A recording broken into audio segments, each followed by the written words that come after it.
السلام علیکم ورحمۃ اللہ وبرکاتہ۔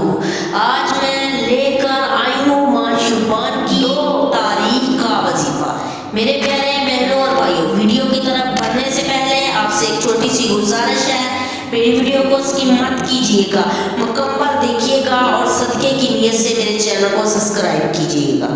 شعبان کا انتظار تھا، آ گیا۔ زندگی کے کتنے شعبان گزر گئے، یہ بھی گزر جائے گا، لیکن یہ شعبان ایسا شعبان ہو جو ہمارے لیے برکتیں، رحمتیں، خیریں، خوشیوں کا ذریعہ بنے گا اور ہمیشہ بنا ہے۔ شعبان آتا ہے اس لیے سرور کائنات صلی اللہ علیہ وسلم نے رجب، شعبان اور رمضان کو خیر و برکت کا مہینہ فرمایا، اس کا استقبال فرمایا۔ حضور صلی اللہ علیہ وسلم رجب سے رمضان کا استقبال شروع فرما دیا کرتے تھے۔ شعبان کی تو اور بھی برکت ہے، آئے میں آپ کو کچھ چیزیں عرض کرتی ہوں۔ ہم شعبان کے مہینے میں برکتوں میں کیسے اپنا حصہ ملائیں اور اس کی برکتیں کیسے حاصل کریں اور اس کی بہاریں کیسے اپنے قریب کریں۔ شعبان میں نفلی روزے اس لیے رکھے جاتے ہیں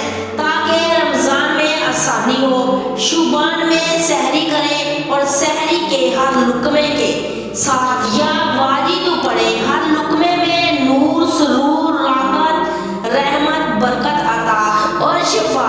اور جب افطاری کا وقت ہو اسی وقت 11 بار آیت الکرسی پڑھیں۔ جو مراد ہو، جو مشکل ہو، جو ناکامی ہو، اس وظیفے کو ذہن میں ڈال لیں۔ اس وظیفے کی برکت 11 نسلوں تک چلتی ہے، کیونکہ افطاری کا وقت ویسے بھی قبولیت کا وقت ہوتا ہے، محبوبیت کا وقت ہے، قبولیت کا وقت ہے اور اس کی عطا اور شفاقت کا وقت ہے۔ یہ عمل آپ کی خدمت میں ہے۔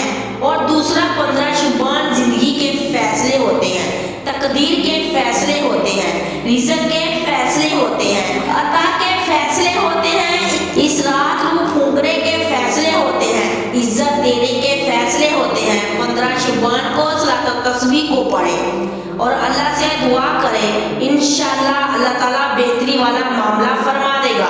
اللہ تعالیٰ عمل کی توفیق عطا فرمائے۔ جزاک اللہ خیر۔